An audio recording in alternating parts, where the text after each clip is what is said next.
조선시대 한 양반이 장터에서 가장 못생기고 둔한 여종을 온양에 샀습니다. 너무 못생기고 너무 둔하고 너무 바보 같아서 아무도 사려 하지 않았던 여인. 사람들은 모두 비웃었지요. 저런 쓸모없는 것을 돈 주고 사다니. 하지만 그 여종이 집에 온 뒤로 이상한 일들이 벌어지기 시작했습니다. 과연 온양짜리 못난 여종에게 무슨 비밀이 숨겨져 있었을까요? 지금부터 그 이야기를 들려드리겠습니다. 굶주림이 일상이 된 시절, 옛날 옛적 광해군 마렵, 이 땅에는 기근과 질병이 가득했습니다. 하늘은 비를 내리지 않았고 땅은 곡식을 내놓지 않았지요. 백성들의 얼굴에서는 살이 빠져 광대뼈가 드러났고 입가의 웃음은 날라버린 지오래였습니다. 아침에 눈을 뜨면 가장 먼저 하는 일은 식구들의 숨을 확인하는 것이었지요. 어제까지 밭을 갈던 사내가 오늘은 노끈에 묶여 끌려가고 배를 짜던 계집이 오늘은 남의 집종이 되어 떠났습니다. 굶주림 앞에서 사람의 값은 쌀 한 말만도 못했지요. 그런 시절이었습니다. 헐값에 나온 계집 하나, 고을 장터 끝자락, 사람들이 잘 지나다니지 않는 구석진 곳에 계집 하나가 서 있었습니다. 썩은 볏짚 더미 옆이었지요. 그녀를 끌고 온 사내는 지쳐 보였고 그녀를 파는 값은 고작 온양이었습니다. 혼양이면 됩니다. 그냥 데려가시지요. 사내의 목소리에는 간절함이 묻어났습니다. 다른 종들은 10냥, 20냥씩 하는데 이 계집만은 반값도 안 되는 값에 내놓은 것이지요. 이유는 간단했습니다. 너무 못나고 너무 둔하고 너무 쓸모가 없어 보였기 때문이었지요. 지나가는 사람들은 힐끗 보고는 고개를 저으며 지나쳤습니다. 저걸 누가 사겠나? 돈 주고 사느니 차라리 굶는 게 낫겠어. 그렇게 수군대는 소리가 계집의 귓가에 들렸지만 그녀는 그저 멍하니 서 있을 뿐이었습니다. 사람 구실 못할 생김새. 그 계집의 생김새는 참으로 기이했습니다. 키는 어린아이만큼 작았고 몸은 옆으로 퍼져 있었지요. 허리는 장동만큼이나 굵었고 배는 늘 앞으로 불룩 나와 있어 임신한 것처럼 보였습니다. 얼굴은 또 어떠했겠습니까? 눈은 서로 다른 곳을 보는 듯 흐리멍덩했고 약간 위를 다른 쪽 눈은 약간 아래를 향하고 있었지요. 입은 늘 반쯤 벌어져 있어서 침이 말라붙어 있었고 코는 낮게 주저앉아 숨소리만 거칠었습니다. 머리카락은 여기저기 빠져 듬성듬성했고 손가락은 짧고 뭉툭했습니다. 저게 정령 사람이오? 귀신도 저것보단 낫겠구먼. 지나가던 아낙네들이 손으로 입을 가리며 수근거렸습니다. 계집은 그런 말들을 듣는지 못 듣는지 그저 멍하니 하늘만 올려다보고 있었지요. 웃음거리가 된 존재, 사람들은 그녀가 한 걸음 걸을 때마다 킥킥 웃었습니다. 걸음걸이부터가 우스꽝스러웠기 때문이지요. 한 발 내디딜 때마다 온몸의 살이 출렁출렁 흔들렸고 팔은 이상하게 앞뒤로 크게 흔들렸습니다. 뛰려고 하면 더욱 가관이었지요. 세 걸음도 채 못 가서 헉헉거리며 주저앉았고 일어서려면 손으로 땅바닥을 짚고 한참을 끙끙대야 했습니다. 저것 봐라, 저것 봐! 아이들이 손가락질하며 깔깔거렸습니다. 말을 시키면 더더욱 한심했지요. 이름이 뭐냐? 물으면 한참을 멍하니 있다가 엉뚱한 대답만 돌아왔습니다. 밥 먹고 싶어요. 그럴 때마다 사람들은 배를 잡고 웃어댔습니다. 장터의 웃음거리, 그것이 바로 그녀의 자리였지요. 몰락한 양반 서윤겸. 그런 장터의 몰락한 양반 서윤겸이 나타났습니다. 한때는 3대가 버스를 지낸 집안이었으나 이제는 기와집 한 채만 겨우 남은 처지였지요. 윤겸은 글만 읽고 자란 사내였습니다. 천자문을 5살에 떼었고 사서 삼경을 10살에 줄줄 외웠지요. 하지만 그것이 전부였습니다. 밭 한 번 갈아본 적 없고 장작 한 번 패본 적 없으며 밥 한 번 지어본 적 없는 사내였지요. 아버지가 세상을 떠난 뒤로 집안은 급격히 기울었습니다. 어머니는 병상에 누워 일어나지 못했고 집안에는 일손이 하나도 없었습니다. 윤겸은 어쩔 수 없이 장터로 나왔지요. 손에 쥔 돈은 정확히 온양, 돌아가신 아버지가 남긴 마지막 재산이었습니다. 가장 값싼 선택. 윤겸은 장터를 한 바퀴 돌았습니다. 일할 수 있는 종을 구하려 했지요. 하지만 건장한 사내종은 30냥, 부지런한 계집종은 20냥이었습니다. 그의 손에 쥔 돈으로는 어림도 없는 값이었지요.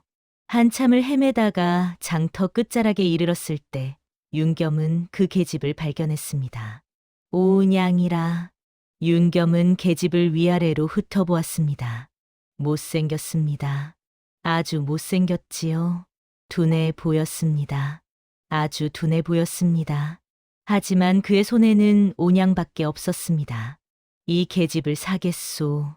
윤겸이 말하자 주변 사람들이 웅성거렸습니다. 저 양반도 제정신이 아니군. 오은양이 아까운데 말이야. 하지만 윤겸은 개의치 않았습니다. 아니, 개의할 처지가 아니었지요. 계집을 팔던 사내는 얼른 돈을 받아 챙기고 사라졌고 윤겸은 계집의 손을 잡고 집으로 돌아왔습니다. 바보 여종의 첫 모습. 집에 도착하자마자 문제는 분명해졌습니다. 밥을 퍼오너라. 윤겸이 말했지요. 계집은 멍하니 서 있다가 한참 만에 부엌으로 갔습니다. 그리고 밥을 퍼오는데 반을 흘렸지요. 밥그릇을 들고 오다가 문지방에 걸려 넘어질 뻔했고 겨우 상 앞에 놓았을 때는 밥알이 온마루에 흩어져 있었습니다. 물을 길어 오너라. 다시 말했지요. 계집은 두레박을 들고 우물가로 갔습니다. 그리고 한참을 우물을 들여다보고만 있었지요. 윤겸이 나가보니 계집은 우물 안을 멍하니 바라보며 서 있었습니다. 뭘 하는 게냐? 윤겸이 소리쳤지만 계집은 깜짝 놀라 물동이를 엎질렀습니다. 하루 종일 시켜도 제대로 된 일은 하나도 없었지요. 끝없는 실수. 다음 날도 그 다음 날도 마찬가지였습니다. 아침 밥을 지으라 했더니 솥을 태웠습니다. 불 조절을 할 줄 몰라 장작을 한꺼번에 다 넣어버린 것이지요. 장독대를 정리하라 했더니 항아리 하나를 깨뜨렸습니다. 들어 올리다가 손에서 미끄러져 떨어뜨린 것이었지요. 마당을 쓸라 했더니 비질을 하다가 스스로 넘어져 한참을 뒹굴었습니다. 일어나려고 발버둥 치는 모습이 어찌나 우스꽝스러운지 지나가던 동네 아이들까지 담을 넘어와 놀려댔습니다. 야, 저것 봐. 뚱뚱이가 구른다. 멍청이, 멍청이. 아이들이 돌을 던지며 키득거렸지요. 계집은 그런 와중에도 혼자 울다가 이내 또 웃었습니다. 무엇이 슬프고 무엇이 즐거운지도 모르는 듯했지요. 윤겸은 머리를 감싸 쥐었습니다. 내가 왜 이런 것을 데려왔단 말인가. 사람 취급받지 못한 몸. 계집의 이름조차 묻는 이는 없었습니다. 그저 이것, 저거조로 불렸지요. 윤겸은 며칠을 고민하다 마지못해 이름을 지어주었습니다. 복례. 내 이름은 복례다. 복을 부른다는 뜻이 아니었습니다. 복은커녕 화만 부를 얼굴이라는 뜻이었지요. 복례는 자기 이름인 줄도 모르고 멍하니 웃기만 했습니다. 동네 사람들은 복례를 사람 취급하지 않았습니다. 서도령댁에 사람도 아닌 것을 드렸다더라. 오냥 주고 재앙을 사들인 꼴이지. 그런 말들이 담장 너머로 들려왔지만 복례는 아무것도 알아듣지 못하는 듯했습니다. 그저 시키는 대로 아니 시킨 것도 제대로 못하면서 하루하루를 보낼 뿐이었지요. 이상한 꾸준함. 그런데 이상한 점이 하나 있었습니다. 복례는 아무리 혼나도 도망치지 않았습니다. 다른 종들 같으면 진작에 야반도주를 했을 텐데 복례는 그러지 않았지요. 맞으면 울었습니다. 하지만 다음 날이면 같은 자리에 서 있었습니다.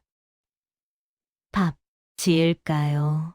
더듬거리며 묻는 목소리는 어제와 같았지요. 윤겸이 화를 내도 동네 사람들이 놀려대도 복례는 그 자리를 떠나지 않았습니다. 도망칠 생각도 없는 듯했고 섭섭해할 줄도 몰랐습니다. 그저 아침이 오면 부엌으로 가고 해가 지면 헛간에서 잠들었지요.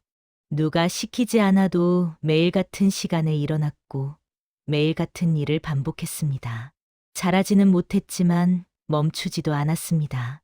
그것이 복례의 방식이었지요. 이상하게도 복례가 온 뒤로 집안의 분위기가 달라졌습니다. 윤겸의 어머니는 병상에 누운 지 3년째였습니다. 날이 갈수록 기력이 쇠해져서 이제는 말도 제대로 못하는 지경이었지요. 그런데 복례가 온 뒤로 어머니의 병세가 더 나빠지지 않았습니다. 좋아지지도 않았지만 악화되지도 않았지요. 집안에 큰 사고도 나지 않았습니다. 복례가 실수를 해도 이상하게 큰 탈은 없었습니다. 솥을 태워도 집에 불이 나지는 않았고 항아리를 깨뜨려도 귀한 것은 아니었지요. 그저 조용히 하루가 흘러갔습니다. 윤겸은 그것을 알아차리지 못했습니다. 하지만 집안의 공기는 분명 전과 달랐지요. 무겁게 가라앉았던 기운이 조금씩 옅어지는 느낌이었습니다. 고을 사람들의 수군거림, 서도령댁에 이상한 것을 들였다더라. 그 뚱뚱하고 못난 계집 말인가? 그렇지. 보기만 해도 재수가 없어. 우물가에 모인 아낙네들은 연신 혀를 찼습니다. 저런 게 무슨 복이냐? 화덩이지. 화덩이. 오냥도 아깝다니까. 사람들은 복례를 볼 때마다 고개를 저었습니다. 길에서 마주치면 일부러 피해갔고 아이들은 뒤에서 돌을 던졌지요. 멍청이, 뚱뚱이. 복례는 그런 말들을 듣고도 그저 멍하니 웃기만 했습니다. 화를 낼 줄도 슬퍼할 줄도 모르는 듯 했지요. 동네 사람들은 그런 복례를 더욱 업신여겼습니다. 사람도 아닌 게 사람 흉내를 낸다니까. 그렇게 겨울이 다가왔습니다. 그해 겨울은 유난히 눈이 많이 내렸습니다. 하늘에서 쏟아지는 눈은 사흘 밤낮을 쉬지 않았고 고을 전체가 하얀 눈에 파묻혔지요. 지붕마다 눈이 한 차 넘게 쌓였습니다. 지붕이 무너지겠어. 사람들은 눈을 치우느라 정신이 없었지요. 하지만 윤겸의 집은 달랐습니다. 복례가 밤새도록 지붕 위에 올라가 눈을 쓸어내렸던 것이지요. 누가 시킨 것도 아니었습니다. 그저 무엇인가에 이끌리듯 복례는 밤새 눈을 치웠습니다. 다음 날 아침 이웃집 세 채가 지붕이 무너져 내렸습니다. 하지만 윤겸의 집만은 멀쩡했지요. 이상하네. 서도령댁은 왜 멀쩡한 거야? 사람들은 고개를 갸우뚱했습니다. 윤겸도 그제야 지붕에 눈이 없다는 것을 알아차렸지요. 복례는 그때도 마당에서 장작을 패고 있었습니다. 봄이 왔습니다. 윤겸의 집에는 쌀이 떨어졌습니다. 이제 어찌하나. 윤겸이 한숨을 쉬던 바로 그날 멀리 사는 친척이 찾아왔습니다. 윤겸아, 이것 좀 받아라. 쌀 한 섬을 실은 수레였지요. 갑자기 웬일이십니까? 그냥 꿈을 꿨는데 내가 생각나더구나. 친척은 그렇게 말하고 떠났습니다. 여름이 되었습니다. 관아에서 세금 독촉이 올 날이 다가왔습니다. 윤겸은 낼 돈이 없어 전전긍긍했지요. 바로 그날 관아에서 급한 명이 내려왔습니다. 수령이 바뀌었고 모든 세금 징수가 석 달 유예되었다는 것이었습니다. 가을이 되었습니다. 지붕이 새서 비가 샜는데 마침 떠돌이 목수가 지나가다 공짜로 고쳐주었습니다. 그냥 선행을 하고 싶어서요. 모두 우연이라 하기엔 이상할 만큼 일이 겹쳤습니다. 윤겸은 점점 이상함을 느끼기 시작했지요. 복례는 여전히 바보 같았습니다. 말은 여전히 더듬거렸고 몸은 여전히 뚱뚱했지요. 사람들의 웃음거리인 것도 변함없었습니다. 하지만 이상한 점이 있었습니다. 집안에서 가장 험한 자리는 늘 복례 차지였습니다. 새벽에 일어나 아궁이에 불을 지피는 일, 한겨울에 우물물을 길어오는 일, 한여름에 마당을 쓰는 일, 모두 복례가 했지요. 윤겸이 시키지 않아도 복례는 그 일들을 했습니다. 못하면서도 했고 서툴러도 했으며 느려도 멈추지 않았습니다. 밥 다 됐어요. 복례가 더듬거리며 말했습니다. 밥은 설익었고 국은 싱거웠지만 윤겸은 묵묵히 먹었지요. 이상하게도 그 밥이 점점 익숙해졌습니다. 어느 날 윤겸은 정말로 복례를 내칠까 고민했습니다. 쓸모없는 종을 두는 것이 집안의 부담이 되었기 때문이지요. 차라리 내보내고 입 하나라도 줄이는 게 나을까? 윤겸은 밤새 고민했습니다. 그날 밤 복례는 마당에서 밤새 장작을 팼습니다. 아무도 시키지 않았는데도 말이지요. 새벽에 일어난 윤겸은 그 모습을 보았습니다. 달빛 아래 복례는 도끼를 들고 장작을 패고 있었습니다. 서툰 손놀림이었지만 멈추지 않았지요. 손에서 피가 났지만 복례는 계속 장작을 팼습니다. 왜 저러는 거지? 윤겸은 복례를 불렀습니다. 복례야. 복례가 고개를 들었습니다. 왜 밤새 장작을 패는 게냐? 복례는 한참을 멍하니 있다가 대답했습니다. 추워요. 도련님. 추우면 안 돼요. 그 말을 듣는 순간 윤겸의 가슴이 뜨끔했습니다. 윤겸은 그날 이후 복례를 다시 보게 되었습니다. 바보일 뿐 게으르지 않다는 것을 깨달았지요. 못난 몸으로 제 몫을 하려 애쓴다는 것도 알았습니다. 복례야, 이리 오너라. 윤겸이 복례를 불렀습니다. 손을 보자. 복례의 손은 굳은 살투성이었고 여기저기 상처가 나 있었지요. 윤겸은 처음으로 복례의 손을 제대로 보았습니다. 짧고 뭉툭한 손가락, 거칠게 갈라진 손바닥. 그것은 쉬지 않고 일한 손이었습니다. 미안하다. 윤겸은 작은 소리로 중얼거렸습니다. 복례는 무슨 말인지 알아듣지 못한 채 멍하니 웃었지요. 하지만 윤겸의 마음은 이미 변하고 있었습니다. 이 못난 계집이 집안을 지키고 있다는 것을 이제야 알게 된 것이지요. 온양에 데려온 여종은 어느새 집안의 가장 든든한 기둥이 되어 있었습니다. 웃음은 없었지만 탈은 없었지요. 윤겸의 어머니는 여전히 병상에 계셨지만 복례가 성심껏 간호했습니다. 말은 못했지만 손은 부지런했습니다. 죽을 쑤어드리고 이불을 덮어드리고 밤새 곁을 지켰지요. 어느 날 어머니가 윤겸을 불렀습니다. 윤겸아, 예, 어머님, 아이, 복례, 잘해 죽어라. 어머니의 목소리는 가늘었지만 또렷했습니다. 저 아이는 복을 가져온 아이다. 윤겸은 고개를 끄덕였습니다. 이제는 그도 알고 있었기 때문이지요. 복례가 온 뒤로 집안에 큰 탈이 없었다는 것을, 조용한 평안이 찾아왔다는 것을 말입니다. 온양으로 값을 매길 수 없는 존재였습니다. 계절이 몇 번 바뀌었습니다. 동네 아이들은 더 이상 복례에게 돌을 던지지 않았습니다. 어느 날부터인가 복례가 아이들에게 먹을 것을 나눠주기 시작했기 때문이지요. 윤겸의 집에서 만든 떡, 말린 과일, 작은 엿 조각들을. 고맙습니다. 복례 누나. 아이들은 이제 복례를 따랐습니다. 이웃들도 슬쩍 복례에게 일을 맡기기 시작했습니다. 복례야, 미안한데 이 장작 좀 쪼개줄 수 있겠니? 복례야, 우물물 좀 길어다 줄래? 복례는 여전히 날이 느렸습니다. 네, 할게요. 하지만 손은 누구보다 부지런했지요. 시키는 일은 끝까지 해냈고 맡은 일은 잊지 않았습니다. 사람들은 서서히 복례를 다르게 보기 시작했습니다. 저 아이 생긴 것과 달리 마음씨는 착하더라. 일도 제법 잘하고 복례는 여전히 못생겼고 여전히 뚱뚱했습니다. 하지만 이제 아무도 그것을 놀리지 않았습니다. 세월이 흘렀습니다.